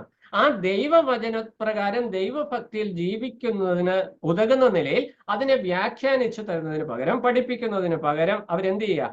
അന്യത ഉപദേശിക്കുന്നു, മറ്റൊന്ന് ഉപദേശിക്കുന്നു, ക്രമക്കേടുകളിലേക്ക് നമ്മളെ നയിക്കുന്നു. ഈ ക്രമക്കേട് എന്ന് പറയുമ്പോൾ എല്ലാവിധ ക്രമക്കേടുകൾ വരും. ഉപദേശപരമായും ജീവിതപരമായ എല്ലാ ക്രമക്കേടും വരും. ഈ ഉപദേശത്തില് വിട്ടുവീഴ്ചകൾ ചെയ്യുന്ന വ്യക്തികൾ. അത്രയും കട്ടിയായിട്ട് പഠിപ്പിക്കണോ ബ്രദറെ? അത്രയും കർശനമായിട്ട് പറയണോ ബ്രദറെ? മനുഷ്യനൊക്കെ ബലഹീനതയുള്ളവരല്ലേ, ജഡത്തിന്റെ ബലഹീനത ഉള്ളവരല്ലേ, അതുകൊണ്ട് ഇത്രയും കടുപ്പത്തി ഇത്രയും വാശി പിടിക്കണം. ഈ വാശി പിടിക്കുന്ന ഉപദേശമല്ല എന്നുള്ള കാര്യം നമ്മൾ ആദ്യം മനസ്സിലാക്കണം. ദൈവവചനം ഒരു കാര്യം കട്ടിയോടെ പറയുന്നെങ്കിൽ അത് കട്ടിയോടെ പഠിക്കുവാനും പഠിപ്പിക്കാനും ആവശ്യമുണ്ട്. അപ്പോൾ ഇവിടെ പറയുന്നത് ഈ ദുരുപദേഷ്ടാക്കന്മാർ ഇവർ ചെയ്യുന്നത് എന്തുവാ? അന്യത ഉപദേശിക്കുവാനായിട്ട് അവർ ചെയ്യുന്ന ഒരു തന്ത്രം. 4-ാം വാക്യം, തർക്കത്തിന്റെയും വാഗ്വാദത്തിന്റെയും ഭ്രാന്ത് പിടിച്ച് ചേർത്തിരിക്കുന്നു. എന്ന് പറഞ്ഞാൽ വിവാദങ്ങളും വാഗ്വാദങ്ങളും ഉണ്ടാക്കുക. ഒരു വചനം സത്യവചനമായിട്ട് പഠിപ്പിക്കുമ്പോൾ അതിനെതിരെ വാഗ്വാദങ്ങളും തർക്കങ്ങളും വിവാദങ്ങളും ഉണ്ടാക്കി വചനത്തിന്റെ ഗൗരവത്തെ നിസാരമാക്കി കളയുന്ന വ്യക്തികളാണ് ഈ അന്യത ഉപദേശിക്കുന്നത്. ഇവരെ നമുക്ക് സമൂഹത്തിൽ കാണാം, നമ്മുടെ സഭകളിലൊക്കെ കാണാം. ഒരു ഉപദേശം കർശനമായിട്ട് പഠിപ്പിച്ചു കഴിയുമ്പോൾ അതിനെ ലഘൂകരിക്കുവാനായിട്ട്, അതിന്റെ പ്രാധാന്യം നഷ്ടപ്പെടുത്തുവാനായിട്ട് സംവാദങ്ങൾ, അതിനെക്കുറിച്ച് സംശയങ്ങളും പ്രശ്നങ്ങളുമായിട്ട് അത് എങ്ങനെ പ്രാക്ടിക്കലായിട്ട് കൊണ്ടുവരാൻ പറ്റും, ഇത്ര കർശനമായിട്ട് പഠിപ്പിക്കണം എന്നുള്ള ന്യായവാദങ്ങളുമായിട്ട് വരുന്ന ആളുകൾ സഭയ്ക്കുള്ളിൽ തന്നെ എഴുന്നേൽക്കും. നമ്മൾ 2 പത്രോസ് 2:1 വരുമ്പോൾ ഈ കൂട്ടർ ദുരുപദേശകർ, അന്യത ഉപദേശിക്കുന്ന വ്യക്തികൾ സഭയ്ക്കുള്ളിൽ നിങ്ങളുടെ ഇടയിൽ നിന്ന് തന്നെ എഴുന്നേൽക്കുന്നു എന്ന് നമ്മൾ വായിക്കുന്നുണ്ട്. നമ്മൾ 2 തിമോഥെയോസ് 4-ാം അധ്യായം 3-ാം വാക്യത്തിലേക്ക് വരുമ്പോൾ, 2 തിമോഥെയോസ് 4:3 വരുമ്പോൾ, സത്യോപദേശം പൊറുക്കാതെ കർണരസമാകുമാറ് സ്വന്തം മോഹങ്ങൾക്ക് ഒത്തവണ്ണം ഉപദേശകന്മാരെ പെരുക്കുകയും സത്യത്തിന് ചെവി കൊടുക്കാതെ കെട്ടുകഥ കേൾപ്പാൻ തിരിയുന്ന കാലം വരും. അപ്പോൾ ഇവിടെ ഒരു മുന്നറിയിപ്പ് കൊടുക്കുകയാണ് പൗലോസ്. അത് 2-ാം ലേഖനം അതിന്റെ വിശദീകരണത്തിലേക്ക് വരും. അവിടെ പറയുന്ന ഒരു വിഷയം, പഥ്യവചനത്തിന് ചെവി കൊടുക്കുവാൻ മനസ്സില്ലാത്ത ഒരു അന്തരീക്ഷം. അതൊരു കൂട്ടം വ്യക്തികളാകാം, ഒരു സാഹചര്യമാകാം. അങ്ങനെ ഒരു സാഹചര്യം ഉണ്ടാകുമ്പോൾ എന്ത് ചെയ്യണം? ഇവിടെ തിമോഥെയോസിനോട് പൗലോസ് പറയുകയാണ്, നമ്മുടെ കർത്താവായ യേശു ക്രിസ്തുവിന്റെ പഥ്യവചനത്തെ കോട്ടിക്കളയുന്ന ആളുകൾ സഭയ്ക്കുള്ളിൽ തന്നെ വരും. അത് പുറത്തുനിന്ന് അകത്ത് വന്നിട്ടുണ്ട്. ഈ അകത്ത് വന്നത് ശരിയായ രക്ഷയുടെ അനുഭവം ഇല്ലാത്തവരാണ് എന്നുള്ള സത്യം നമ്മൾ മനസ്സിലാക്കണം. അനുഭവം ഉള്ളവര് ജഡികന്മാരായി കഴിയുമ്പോൾ ഇങ്ങനെയൊക്കെ സംഭവിക്കും. പക്ഷേ ഇവിടെ സംഭവിക്കുന്ന വിഷയം, സഭയ്ക്കുള്ളിൽ വിശ്വാസി എന്ന രൂപത്തിൽ കടന്നു വന്നിരിക്കുന്ന ഈ നുഴഞ്ഞുകയറ്റക്കാർ, ഇവരൊരു പക്ഷെ പുൾപിറ്റിൽ നിന്ന് ശുശ്രൂഷിക്കുന്നവരാകാം, പേര് കേട്ട ഉപദേഷ്ടക്കന്മാരായിരിക്കാം. പക്ഷെ രക്ഷയുടെ ശരിയായ അനുഭവമില്ലാതെ പ്രാഗൽഭ്യം കൊണ്ട്, കഴിവുകൊണ്ട് വേദികൾ കീഴടക്കിയ വ്യക്തികളാകാം. അവരുടെ ശരിയായ തിയോളജി, ദൈവികമായ കാഴ്ചപ്പാട്, ദൈവശാസ്ത്ര വീക്ഷണം എങ്ങനെയെന്ന് അവരുടെ ക്ലാസ്സുകളിൽ, അവരുടെ പ്രസംഗങ്ങളിൽ മനസ്സിലാക്കിയാൽ വചനപ്രകാരം നമ്മളൊന്ന് ഉരച്ചു നോക്കുമ്പോൾ പിടികിട്ടും ഇത് തെറ്റാണ്. പക്ഷെ പറയുവാനായിട്ട് പറ്റത്തില്ല. പറഞ്ഞു കഴിഞ്ഞാൽ പ്രപഞ്ചം മുഴുവൻ ഇടിഞ്ഞ് താഴോട്ട് വരുന്ന ഒരു ഫീലിംഗ് അവിടെ ഉണ്ടാവും. എന്നാൽ ഇവിടെ അവർ പറയുന്ന വിഷയം എന്താ? ഇവര് തർക്കത്തിന്റെ രൂപം കണ്ടെത്തിയിട്ട് എന്ത് ചെയ്തു? താഴോട്ട് വായിച്ചു വരുമ്പോൾ ഇവരുടെ ലക്ഷ്യം എന്ന് പറയുന്നത് 5-ാം വാക്യം, അവര് പറയുന്നത് അസൂയുണ്ടവർക്ക്, അവര് ശണ്ട കൂടുന്നവരാണ്, ദൂഷണം പറയുന്നവരാണ്, ദുസംശയമുണ്ട്, ദുർബുദ്ധികളുണ്ട്, സത്യത്യാഗികൾ, സത്യത്തെ ത്യജിക്കുന്നവർ, മനുഷ്യരുടെ വ്യർത്ഥവാദം എന്നിവ ഉളവാകുന്നു. ഈ സഭയ്ക്കുള്ളിൽ വ്യർത്ഥവാദം, വിശ്വാസ സമൂഹത്തിൽ അനാവശ്യ വിവാദങ്ങൾ സൃഷ്ടിക്കുന്ന ആളുകൾ. ഒരു കാര്യം തെറ്റായിരിക്കുമ്പോൾ അത് തെറ്റ് എന്ന് പറയുന്നതല്ല വിവാദം. ഒരു സത്യമായിരിക്കുന്ന വസ്തുതയെ വളച്ചൊടിക്കുവാനായിട്ട് ഉണ്ടാക്കുന്ന കൃത്യപ്പുള്ള ആശയങ്ങളാണ് വിവാദമായിട്ട് മാറുന്നതെന്ന് ഓർക്കണം. ഇനി അതിന്റെ 5-ാം വാക്യത്തിന്റെ അവസാന ഭാഗത്ത് നമ്മൾ ഈ കൂട്ടരെ കുറിച്ച് നമ്മൾ കാണുന്നത്, അവർ ദൈവഭക്തി ആദായ സൂത്രം എന്ന് വിചാരിക്കുന്നു. അപ്പോൾ ഈ ആദ്യം നമ്മൾ ദൈവവചനത്തിന്റെ ഉപദേശത്തെ, സത്യോപദേശത്തെ കൂട്ടിക്കളയുന്ന ദുരുപദേശത്തെ കുറിച്ച് കണ്ടു. ഇവിടെ വരുമ്പോൾ ഇതും ദുരുപദേശകർ തന്നെയാണ്, പക്ഷെ ഇത് വേറൊരു ആംഗിളിലാണ് ഇവരെ ആളുകൾ പോകുന്നത്. ഇവര് ദുബുദ്ധികളാണ്, ഇവരുടെ ബുദ്ധി, ഇവരുടെ നേരായ ബുദ്ധിയിലല്ല ഇവർ പ്രവർത്തി. ഇവർക്കൊരു ലക്ഷ്യമുണ്ട്. എന്താ ലക്ഷ്യം? ദൈവഭക്തി ആദായ സൂത്രമായി കാണുന്നു. ഈ സൂത്രക്കാരെ നമുക്ക് ഇന്നത്തെ സമൂഹത്തിലും കാണും, ശുശ്രൂഷകന്മാരുടെ ഇടയിൽ കാണാം. അവർക്ക് ഒരൊറ്റ ലക്ഷ്യമുള്ളൂ, കാശുണ്ടാക്കും. അതിനുവേണ്ടി അവരെന്തും ചെയ്യും, എന്തും അഭിനയിക്കും. അത് വിശ്വാസികളുടെ ഇടയ്ക്കുമുണ്ട്, ശുശ്രൂഷകന്മാരുടെ ഇടയ്ക്കും. ഇത് നമ്മളാരും ചൂണ്ടി പറയേണ്ട കാര്യം, നമുക്കിങ്ങനെ ചുറ്റും നോക്കി കൃത്യമായിട്ട് അറിയാം.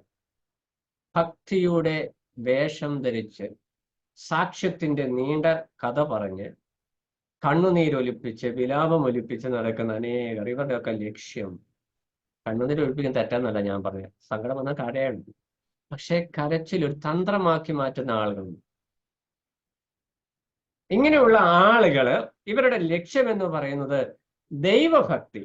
ഇതെല്ലാ മതങ്ങളിലുമുള്ള ഒരു വിഷയമാണ്. ഭക്തി അല്ലെ ദൈവം എന്നുള്ള വിഷയം ധനസമ്പാദനത്തിന് വേണ്ടി ഉപയോഗിക്കുന്ന ഒരു വിഷയമായിട്ട് മാറിയിരിക്കും. ഇത് സഭയ്ക്കുള്ളിലും സംഭവിക്കുന്ന ഒരു വിപത്താണ്. കാരണം സഭ ഈ സമൂഹത്തിലാവുമ്പോൾ പുറമെയുള്ള കാര്യങ്ങളൊക്കെ ഈ സഭയ്ക്കുള്ളിലും സംഭവിക്കും. എന്നാൽ ഇവിടെ എടുത്തു പറയുന്ന വിഷയം ദൈവഭക്തി അവർ ആദായ സൂത്രം എന്ന് വിചാരിക്കുന്നു. അങ്ങനെയുള്ളവരെ നീ ജാഗ്രതയോടെ കാണണം, അങ്ങനെയുള്ളവരെ ജാഗ്രതയോടെ കാണണമെന്ന് വിശ്വാസികളെ പ്രബോധിപ്പിക്കണം. അടുത്ത സെന്റൻസ് ഏറ്റവും പ്രധാനപ്പെട്ട ഒരു വിഷയമാണ്.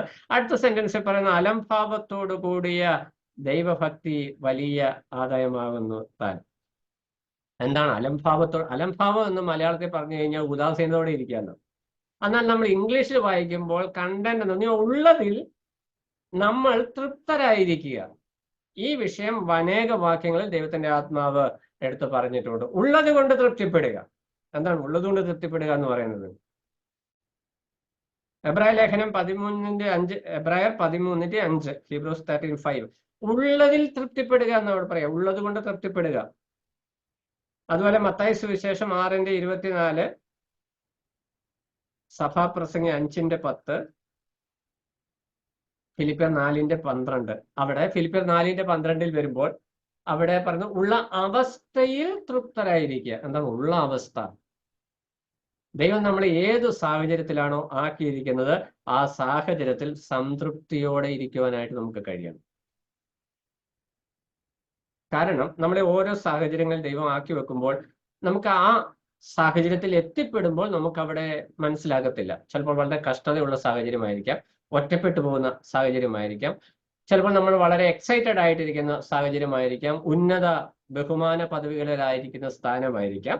ഏതു സ്ഥാനമായാലും ഉള്ള സ്ഥലത്ത് തൃപ്തിയോടെ ഇരിക്കുക, മതി എന്നുള്ള ഭാവത്തോടെ ഇരിക്കുക. ആ ഭാവത്തോടെ ഇരിക്കുമ്പോൾ നമ്മുടെ ഹൃദയത്തെ ഭരിക്കേണ്ട പ്രധാനപ്പെട്ടതായിരിക്കുന്ന ഒരു വിഷയം അവിടെ ദൈവനാമം മഹത്വപ്പെടണം എന്നുള്ളതാണ്. പലപ്പോഴും നമ്മൾ ചിന്തിക്കുന്നത് എൻ്റെ നാമം മഹത്വപ്പെടണം എന്നുള്ളതാണ്. സഭാപ്രസംഗി 5:10 റെഫറൻസ്. നമ്മൾ സങ്കീർത്തനം 37:16 വരുമ്പോൾ ദുഷ്ടന്മാരുടെ സമൃദ്ധിയിലും വലുത് നീതിമാന്മാരുടെ അല്പം സമ്പത്ത് എന്ന് നമ്മൾ വായിക്കുന്നു. ഇവിടെ പ്രധാനമായിട്ടും സമ്പത്തിനോടുള്ള ബന്ധത്തിൽ തന്നെയാണ് ഈ വിഷയം പറഞ്ഞു വരുന്നത്.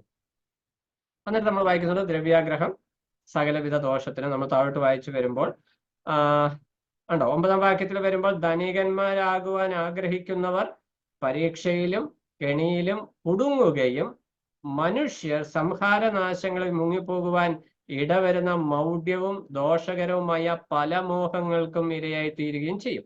ഈ വാക്യങ്ങളൊക്കെ നമ്മൾ ഒന്ന് അവിടെ നിന്ന് ഒന്ന് ഇരുത്തി ചിന്തിക്കണം.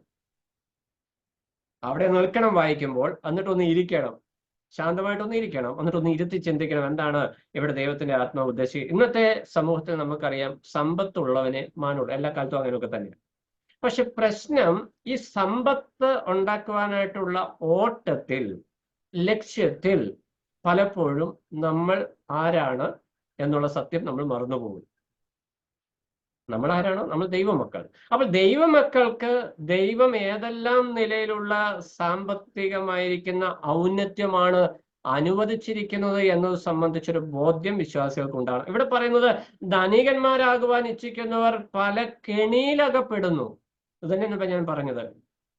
ക്രമക്കേടുകൾ വരുത്തി അതിൽ ഓഹരി ദൈവത്തിന് കൊടുത്ത്, സുവിശേഷ വേലയ്ക്ക് കൊടുത്ത്, സ്വന്തം സംതൃപ്തി അടഞ്ഞിരിക്കുമ്പോൾ കരാളഹസ്തം പോലെ, കൊടിയ വാള് പോലെ ഒരു ദിവസം ദൈവത്തിന്റെ ഇടപെടൽ ആ വ്യക്തിയുടെ ജീവിതത്തിൽ ഉണ്ടാകും.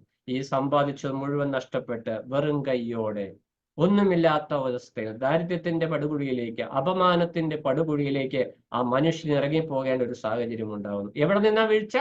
സാത്താന് പറ്റിയതുപോലെ ഏറ്റവും ഔന്നത്യമായ നിലയിൽ ഞാൻ എല്ലാം നേടി, ഇഷ്ടം പോലെ സമ്പത്തുണ്ട്, ദൈവദാസന്മാർ വന്ന് ചുറ്റും നിൽക്കുന്നു, സഭാവിശ്വാസികൾ വന്ന് ചുറ്റും നിൽക്കുന്നു, രാഷ്ട്രീയക്കാർ ചുറ്റും നിൽക്കുന്നു, എല്ലാവരും വന്ന് ചുറ്റും നിൽക്കുന്നു, ഞാൻ വലിയ ആളാണെന്ന് ചിന്തിച്ചിരിക്കുമ്പോഴാണ് ക്രമക്കേടുകളുടെ കെണിയുടെ ചിത്രീകരണം അവിടെ വെളിപ്പെടുകയും ഒന്നുമില്ലാത്ത അവസ്ഥയിലേക്ക് വ്യക്തി മാറ്റപ്പെടുകയും ചെയ്തു. ഇത് വലിയ അവസ്ഥയിലുമുണ്ട്, ചെറിയ അവസ്ഥയിലുമുണ്ട്. എന്ന് പറഞ്ഞാൽ വലിയ ക്രമക്കേടുകളുമുണ്ട്, ചെറിയ ക്രമക്കേടുകളും ഉണ്ടെന്ന് ദൈവാത്മാവ് ഉദ്ദേശിക്കുന്നു. ഇവിടെ പറയുന്നത്, ഇതിനു വേണ്ടി ആഗ്രഹിക്കുന്നവർ, നമുക്ക് പണം ഉണ്ടാകേണ്ടത് ആവശ്യമാണ്.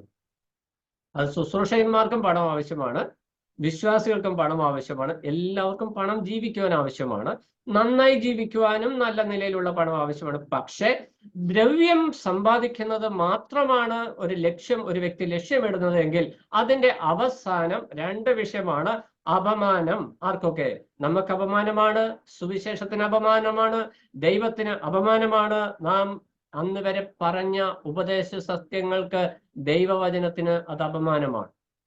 അപമാനപ്പെട്ട് കഴിയുമ്പോൾ ഒരു മൂലയ്ക്ക് പോയിരുന്ന് കരയുന്നതിൽ കാര്യമില്ല. ഈ ഒരു ബോധ്യം നമ്മുടെ ഹൃദയത്തെ ഭരിക്കണമെന്ന് ദൈവത്തിന്റെ ആത്മാവ് നമ്മളെ ഓർപ്പിക്കുന്നു.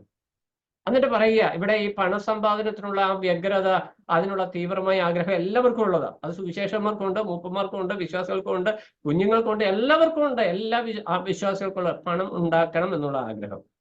എന്നാൽ ഈ ആഗ്രഹം നമ്മളെ കെണിയിൽ അകപ്പെടുത്തും എന്ന് പറഞ്ഞതിന് ശേഷം ദൈവത്തിന്റെ ആത്മാവ് പൗലോസിലൂടെ ഓർപ്പിക്കുന്ന ഒരു ഇഹത്തിലേക്ക് നാം ഒന്നും കൊണ്ടുവന്നിട്ടില്ല, ഇവിടെ നിന്ന് നാം ഒന്നും നമുക്കറിയാൻ മേലാഞ്ഞിട്ടാണ് ഇത്രയെല്ലാം നമ്മൾ തത്രപ്പെടുന്നത്. അറിയാം, നമുക്കറിയാം. പക്ഷെ ഇവിടെ ഏറ്റവും വലിയ ആളായി ജീവിക്കണം എന്നുള്ള ആഗ്രഹം നമുക്കുണ്ട്. അതുകൊണ്ടാണ് നാം ഇതിൽ ജാഗരിക്കുന്നത്.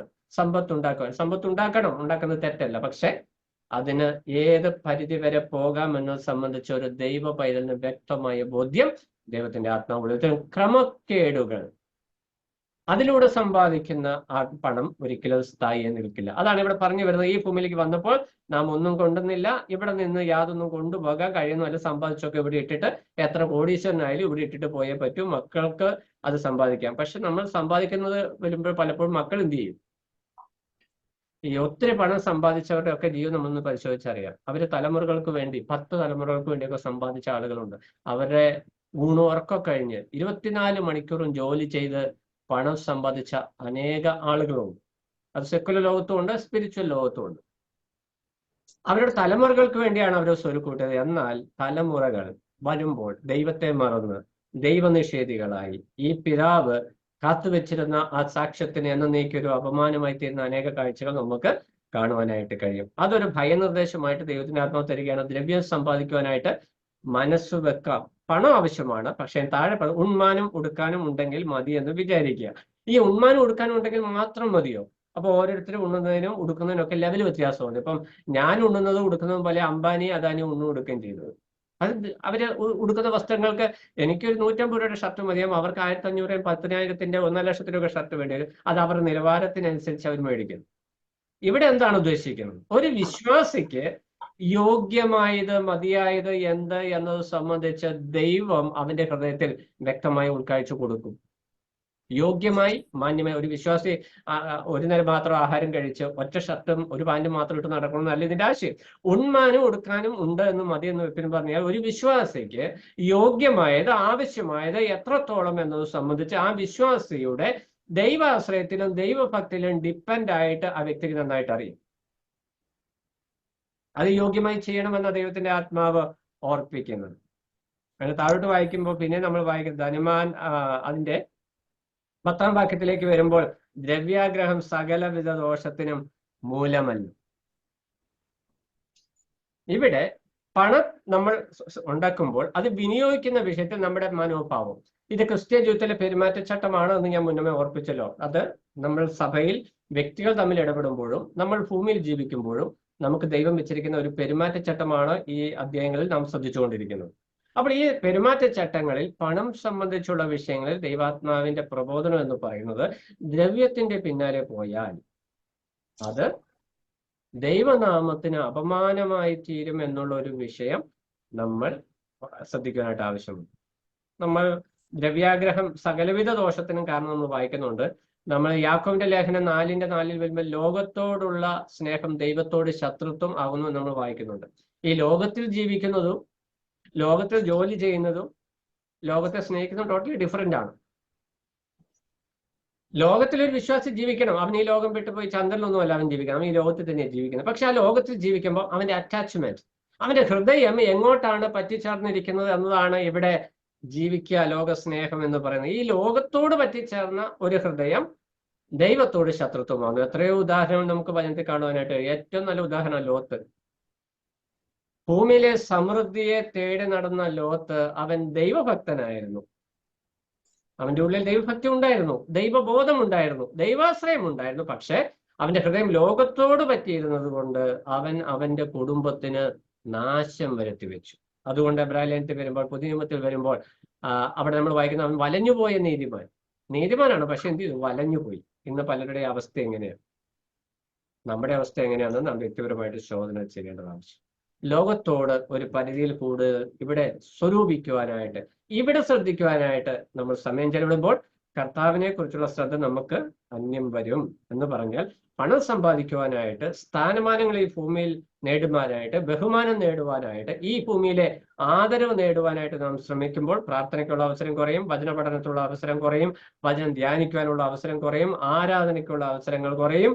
ഇങ്ങനെ ആത്മീകമായിരിക്കുന്ന എല്ലാ ശുശ്രൂഷകൾക്കും അവസരം കുറയും. ആദ്യം വിചാരിക്കും സാരമില്ല, ഒരു ദിവസമല്ലേ, പിന്നെ അത് മാസങ്ങളായി, വർഷങ്ങളായി, പിന്നെ ആത്മീകത ഒരു വിഷയമായി അല്ല എന്നുള്ള നിലയിലേക്ക് കാര്യങ്ങൾ വരും. ഇതാണ് ദൈവത്തിന്റെ ആത്മാവ് ഇവിടെ ഓർപ്പിക്കുന്നത്. അതുകൊണ്ട് അടുത്ത 10-ാം വാക്യത്തിന്റെ 2-ാം ഭാഗത്തിൽ വായിക്കുന്നത്, ഈ ദ്രവ്യാഗ്രഹം ചിലർ കാംക്ഷിച്ചിട്ട് വിശ്വാസം വിട്ടുഴന്ന് ബഹുദുഃഖങ്ങൾക്ക് അധീനരായി തീർന്നിരിക്കുന്നു.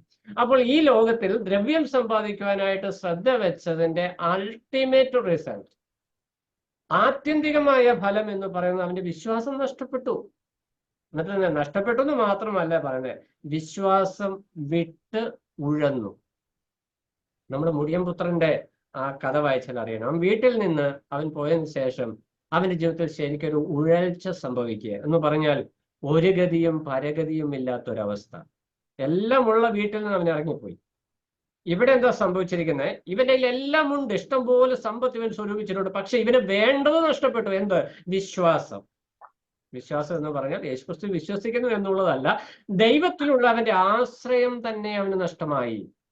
ആദ്യം ഒരു ദിവസത്തെ പ്രാർത്ഥന മുടങ്ങി, ഒരു ബൈബിൾ ക്ലാസ് മുടങ്ങി, ഒരു ഞായറാഴ്ചത്തെ ആരാധന മുടങ്ങി, ഇത്രയൊക്കെ ഉണ്ടായിരുന്നുള്ളൂ. അത് ദ്രവ്യം സമ്പാദിക്കുവാനായിട്ട് കൂടെ കൂടെ മുന്നോട്ട് പോയപ്പോൾ അവൻ ഇതിനൊന്നിനും സമയമില്ലെന്നായി. ഒടുവിൽ അവൻ വിശ്വാസം വിട്ടുഴന്ന്, ഇവനൊരു വിശ്വാസിയാണ് എന്ന് ഇവന് തന്നെ തോന്നാത്ത ഒരവസ്ഥയിലേക്ക്, എന്താണ് കർത്താവിന്റെ അവന്റെ ജീവിതത്തിലെ ഇടപെടൽ എന്ന് പോലും തിരിച്ചറിയാൻ പറ്റാത്ത ഭയാനകമായ ഒരവസ്ഥയിലേക്ക് അവൻ എത്തിച്ചേരും എന്നുള്ളത് ദൈവത്തിന്റെ ആത്മാവ് ഓർപ്പിക്കുക. എത്ര ഗൗരവത്തോടെയാണ് ദൈവത്തിന്റെ ആത്മാവ് ഈ വിഷയം ഓർപ്പിക്കുന്നത് എന്ന് നമുക്ക് മനസ്സിലാക്കുവാനായിട്ട് കഴിയും. ഇനി അതിന്റെ 11-ാം വാക്യത്തിലേക്ക് വരുമ്പോൾ, നീയോ ദൈവത്തിന്റെ മനുഷ്യനായുള്ളോവേ. ഇതാരോടാ? തിമോഥെയോസിനോട് പറയുക, നീയോ ദൈവത്തിന്റെ മനുഷ്യനായുള്ളോവേ. എന്താ ദൈവത്തിന്റെ മനുഷ്യനായുള്ളവേ എന്ന് പറയാൻ കാരണം? ദൈവം തന്റെ ശുശ്രൂഷയ്ക്കായിട്ട് നിയോഗിച്ച തിമോഥെയോസിനെ പൗലോസ് സംബോധന ചെയ്യുന്നത് ദൈവത്തിന്റെ മനുഷ്യൻ. നമ്മൾ പഴയ നിയമ പ്രവാചക പുസ്തകങ്ങളിലെ പ്രവാചകന്മാരെ സംബോധന ചെയ്തിരുന്ന ഒരു വാക്കാണ് ദൈവത്തിന്റെ മനുഷ്യൻ എന്നുള്ള വാക്ക്. അപ്പോൾ ഇവിടെ പ്രവാചക ശുശ്രൂഷയുമായിട്ട്, ദൈവിക ശുശ്രൂഷ ദൗത്യമായിട്ടേക്ക് തിമോഥെയോസിനോട് പറയും, നീ എന്ത് ചെയ്യാൻ പാടില്ല? നീയോ ദൈവത്തിന്റെ മനുഷ്യനായുള്ളവേ, അത് വിട്ടോടി. ഏത് വിട്ടോടി? ദ്രവ്യാഗ്രഹം വിട്ടോടണം. സുവിശേഷകന്മാരും മൂപ്പന്മാരും ഉപദേഷ്ടാക്കന്മാരും ദ്രവ്യാഗ്രഹം വിട്ടോടണം. ശുശ്രൂഷകന്മാർ ദ്രവ്യാഗ്രഹികളായി പോകുവാനായിട്ട് പാടില്ല. ജീവിക്കാൻ പണം വേണം, നല്ല സ്റ്റാറ്റസ് വേണം, അതൊക്കെ നല്ലത് തന്നെ. പക്ഷെ ദ്രവ്യത്തിന്റെ പിന്നാലെ ഇറങ്ങി തിരിച്ചാൽ സംഭവിക്കുന്നത് ദൈവനാമത്തിന് അപമാനവും ഉപദേശത്തിന് അപമാനവുമാണ് എന്നുള്ള കാര്യം ദൈവദാസന്മാർ ഓർക്കണം. തിമോഥെയോസിനെ പറയാം, തിമോഥെയോസ്, നീ ഇങ്ങനെ പോകുമ്പോൾ ഈ സഭയ്ക്കുള്ളിൽ നിന്റെ ചുറ്റും നീ ഇതൊക്കെ കാണും. ദുർവ്യാസം പഠിപ്പിക്കുന്നവരെ കാണും, ദ്രവ്യാഗ്രഹികളെ കാണും, ക്രമം കെട്ടു നടക്കുന്നവരെ കാണും. ഇവരെ കാണുമ്പോൾ തിമോഥെയോസിൽ നീ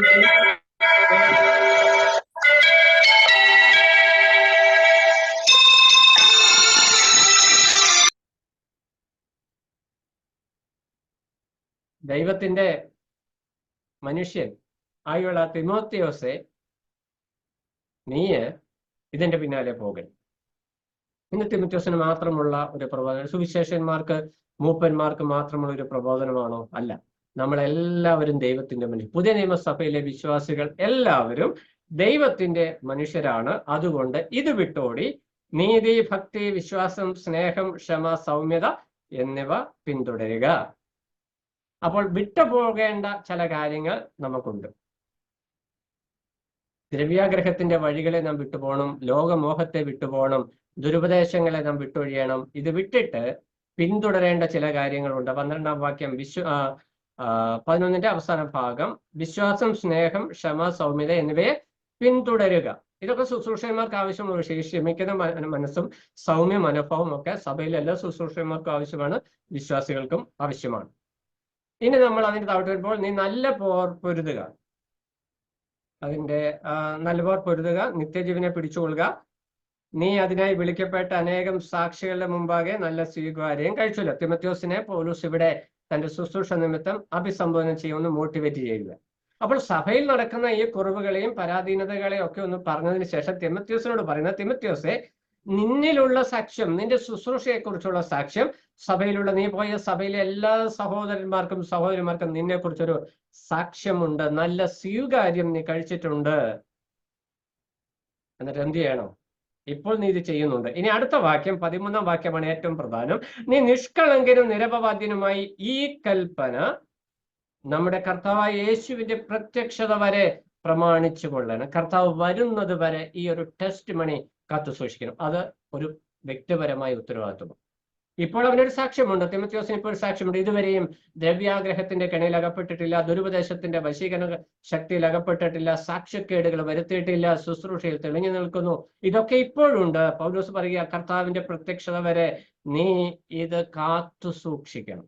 വിശ്വാസികളായിരിക്കും നമ്മോടും ദൈവത്തിന്റെ ആത്മാവ് ഉറപ്പിക്കുന്ന വിഷയം. ഈ കർത്താവിന്റെ പ്രത്യക്ഷതയെ കുറിച്ച് കാത്തിരിക്കാൻ എന്താണ് ആവശ്യം? അതിന്റെ 15-16 വാക്യങ്ങളിലേക്ക് വരുമ്പോൾ, ഈ കർത്താവിന്റെ പ്രത്യക്ഷത, കർത്താവ് വരും, നമ്മളും പറയുന്നില്ല കർത്താവ് വരും. നമുക്ക് വല്ല പേടിയുണ്ടോ? പേടിക്കേണ്ട വിഷയമാണോ കർത്താവിന്റെ വരവ്? ഇനി ബഹുമാനമുണ്ടോ? ആകാംക്ഷയുണ്ടോ? ഇതൊക്കെ നമ്മൾ ഫ്യൂണറലിലൊക്കെ നമ്മൾ പറയും പ്രത്യാശയെക്കുറിച്ച്. ശരിക്കും നമ്മുടെ ജീവിതത്തിൽ കർത്താവിന്റെ വരവിനെ കുറിച്ച് എന്ത് ബോധ്യമാണുള്ളത്?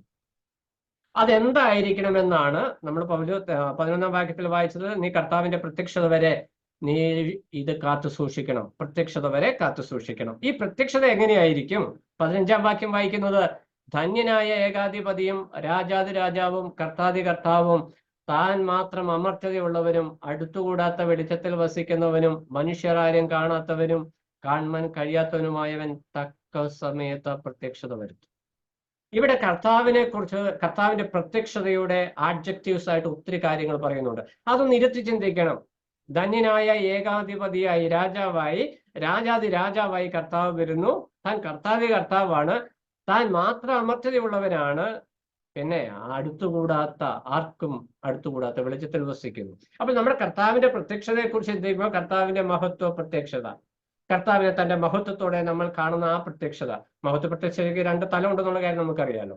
ഇവിടെ 2 കർത്താവ് സഭയെ ചേർക്കുവാനായിട്ട് വരുന്ന ആ പ്രത്യക്ഷതയിൽ കർത്താവിനെ അവന്റെ പൂർണ്ണ മഹത്വത്തോടെയാണ് കാണുന്നത് എന്നുള്ള ബോധ്യത്തിൽ വേണം നീ ഈ കാര്യങ്ങൾ ചെയ്യാൻ. എന്ന് പറഞ്ഞാൽ കർത്താവിന്റെ വരവിന്റെ ആ തേജസ്സിന്റെ പ്രത്യക്ഷതയെ ശരിയായ നിലയിൽ ആ ചിത്രീകരണം ഒന്ന് നിനക്ക് ഉൾക്കൊള്ളാൻ കഴിഞ്ഞാൽ നിന്റെ ജീവിതം ഇതുപോലെയായിത്തീരും. ഏതുപോലെ ഇതൊക്കെ വിട്ടൊഴിഞ്ഞ് ഇതൊക്കെ പിൻപറ്റുന്ന ഒരു അവസ്ഥയിലേക്കായി തീരുമെന്നാണ് പൗലോസ് ഓർപ്പിക്കുന്ന വിഷയം. ഇതിലും വ്യക്തമായിട്ട് എങ്ങനെ ദൈവത്തിന്റെ നീ കർത്താവിനെ കുറിച്ച് എത്രത്തോളം മനസ്സിലാക്കിയിട്ടുണ്ടോ അങ്ങനെയായിരിക്കും നിന്റെ വിശ്വാസ ജീവിതം.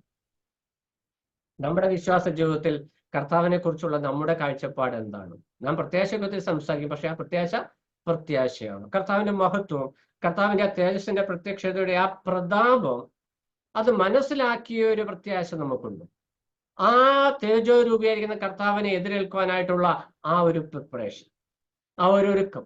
നമ്മളെല്ലാം കർത്താവിനെ കാത്തിരിക്കുന്നവരോ ഇഷ്ടം പോലെ പ്രത്യാശ വാക്ക് പറയും, പക്ഷെ നമ്മുടെ ജീവിതം കണ്ടാൽ ഇങ്ങനെ ഒരു കർത്താവിനെയാണ് എതിരേൽക്കാൻ പോകുന്നത് എന്നൊരു ചിന്ത ഉണ്ടോ? നമ്മുടെ സ്വയമായിട്ട് ശോധന ചെയ്യേണ്ട വിഷയം. ഈ വാക്യമൊക്കെ വായിച്ചപ്പോൾ ശരിക്കും ഞാനും ദൈവസന്നിധി വളരെ ചിന്തിക്കുവാനായിട്ട് ഇടയായിട്ടുണ്ട്. ഈ പ്രത്യാശ എന്ന് പറയുന്ന നമ്മുടെ ജീവിതത്തിൽ ഇത്ര തേജോരൂപിയായിരിക്കുന്ന മഹത്വധാരിയായിരിക്കുന്ന കർത്താവിനെ എതിരേൽക്കുവാൻ, വെളിപ്പാട് പുസ്തകത്തിൽ യോഹന്നാൻ കർത്താവിന്റെ പ്രത്യക്ഷത കാണുമ്പോൾ ബോധരഹിതനായി വീഴുന്ന അവസ്ഥ. പഴയ നിയമത്തിൽ പ്രവാചകന്മാർ കണ്ടപ്പോൾ അവരൊക്കെയും ബോധരഹിതരായി വീണു. അത്രയ്ക്ക് തേജസ്സോടെ വരുന്ന കർത്താവിനെ എതിരേൽക്കുവാനായി നാം നിൽക്കുമ്പോൾ ഈ ഭൂമിയിൽ നാം എങ്ങനെ ജീവിച്ചു എന്നതാണ് പ്രധാനം. വിശ്വസ്തരായി ജീവിക്കാനിടയായാൽ സന്തോഷത്തോടെ എതിരേൽക്കാനായിട്ട് ഇടയായി തീരുമെന്ന് ദൈവത്തിന്റെ ആത്മാവ് ഓർക്കും. എന്നിട്ട് പറയുന്നത് അവന് ബഹുമാനവും നിത്യബലവും ഉണ്ടാകട്ടെ. പൗലോസ് ആ കർത്താവിന്റെ മഹത്വത്തെക്കുറിച്ച് ഒന്ന് വർണ്ണിച്ചപ്പോൾ തന്നെ കർത്താവിന് ഒരു ആരാധനയുടെ 2 വാക്ക്, മഹത്വവും ബഹുമാനവും നിത്യബലവും കർത്താവിന് ഉണ്ടാകട്ടെ. അതാണ് ശരിയായ ബോധ്യം എന്ന് പറയുന്നത്. ഇനി ഈ ലോകത്തിലെ ധനവാന്മാരോട് ഉന്നത ഭാവം കൂടാതെ ഇരിക്കാനായിട്ട് പറയുന്നു. നിശ്ചയമില്ലാത്ത ധനത്തിന്റെ പിന്നാലെ പോകരുത്. നമ്മൾ മുമ്പ് വായിച്ച അതേ വിഷയത്തിന്റെ റെപ്പറ്റീഷനാണ്, അതുകൊണ്ട് അതിന്റെ വിശദീകരണത്തിലേക്ക് പോകുന്നില്ല. ഇനി 20-ാം വാക്യത്തിലേക്ക് വരുമ്പോൾ തിമത്യോസിന് ഒരു നിർദ്ദേശം കൂടെ കൊടുത്ത് പൗലോസ് ഈ അധ്യായം 1-ാം ലേഖനം ഇവിടെ അവസാനിപ്പിക്കുകയാണ്. ഇവിടെ ഇതിനു മുമ്പും 3-ാം അധ്യായത്തിലും ഇതേ വിഷയം പൗലോസ് പറഞ്ഞിട്ടുണ്ട്. എന്നാൽ ഇവിടെ തിമത്യോസിന് ഈ 1-ാമത്തെ കത്ത് എഴുതി അയക്കുമ്പോൾ അത് കൺക്ലൂഡ് ചെയ്ത് പറയുന്ന വിഷയം എന്ന് പറയുന്നത് വ്യക്തിപരമായി കൊടുക്കുന്ന ഇൻസ്ട്രക്ഷൻ ആണ്. 20 തൊട്ട് 22 വരെ വാക്യങ്ങളിൽ അവിടെ പറയുന്നത് നിന്റെ ഉപനീതി നീ കാത്തു സൂക്ഷിച്ചു കൊള്ളുക. എന്താണ് ഉപനീതി? നമ്മൾ കഴിഞ്ഞ പ്രാവശ്യം ചിന്തിച്ചു.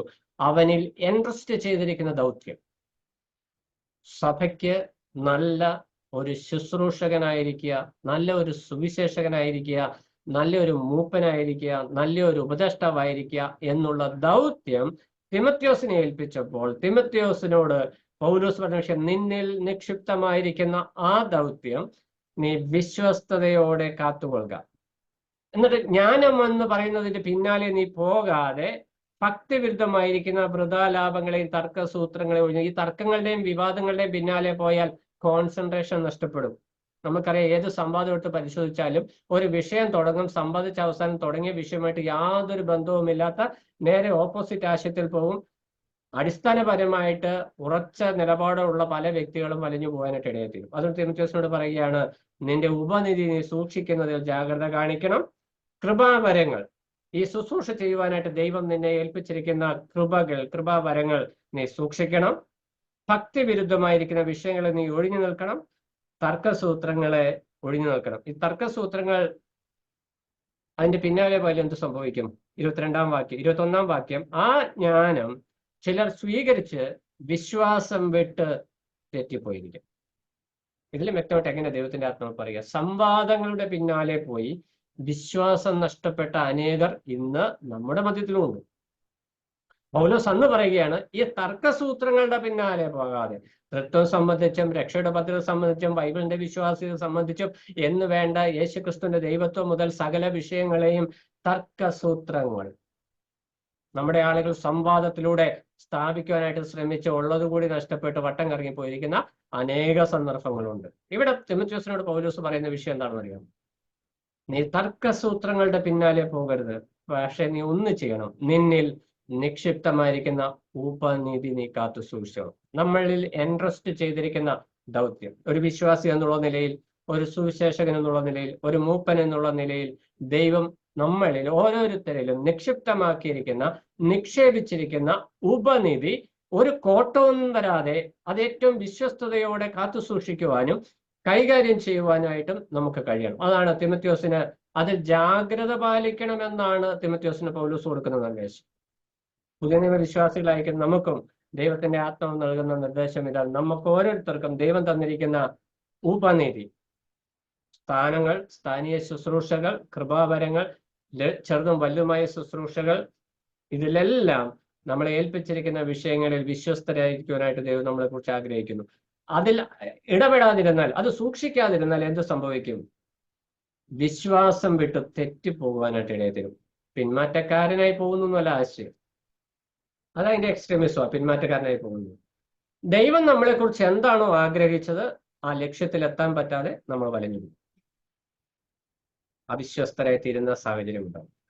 ശുശ്രൂഷകന്മാർ പ്രത്യേകിച്ച് ഈ വിഷയത്തിൽ ശ്രദ്ധിക്കുവാനായിട്ട് ആവശ്യമുണ്ട്. വിശ്വാസികളും ശ്രദ്ധിക്കണം. അപ്പൊ നമ്മുടെ ഭൗമിക ജീവിതവും നമ്മുടെ ആത്മീക ജീവിതവും, നമ്മുടെ സഭാ ജീവിതവും നമ്മുടെ സെക്കുലർ ജീവിതവും, നമ്മുടെ കുടുംബ ജീവിതവും നമ്മുടെ സഭാ ജീവിതവും, ഇങ്ങനെ ജീവിതത്തിന്റെ എല്ലാ തലങ്ങളിലും നാം എങ്ങനെയായിരിക്കണം എന്നത് ഒരു സഭയിൽ അംഗമായിരിക്കുന്ന വിശ്വാസിയെക്കുറിച്ചുള്ള ദൈവിക പദ്ധതിയിൽ ഉൾപ്പെട്ടിരിക്കുന്ന വിഷയമാണ്. ഇതിന് നാം വേണ്ടത്ര ഗൗരവം കൊടുക്കേണ്ടത് ആവശ്യമാണ്. നമ്മളൊക്കെ പലതിലും കുറവുകൾ സംഭവിച്ചു പോയവരാണ്. നമ്മളാരും എല്ലാം തികയും, ഞാൻ ഉൾപ്പെടെ നമ്മളാരും തികവുള്ളവരല്ല. എന്നാൽ ഈ കുറവുകളെ ദൈവത്തിന്റെ ആത്മാവ് വെളിപ്പെടുത്തി തരുമ്പോൾ തിരുത്തിക്കൊണ്ട്, യഥാസ്ഥാനപ്പെട്ടുകൊണ്ട് ആ ഉപനിധിയെ ഏറ്റവും ശ്രേഷ്ഠമായി കരുതിക്കൊണ്ട് വ്യാപാരം ചെയ്യുവാനായിട്ട് നമുക്ക് ഉത്തരവാദിത്വമുണ്ട്. വരുന്ന ദിവസങ്ങൾ ദൈവത്തിന്റെ ആത്മാവ് നമ്മളെ അതിനായിട്ട് സഹായിക്കട്ടെ. ദൈവനാമം മഹത്വപ്പെടുമാറാണ്.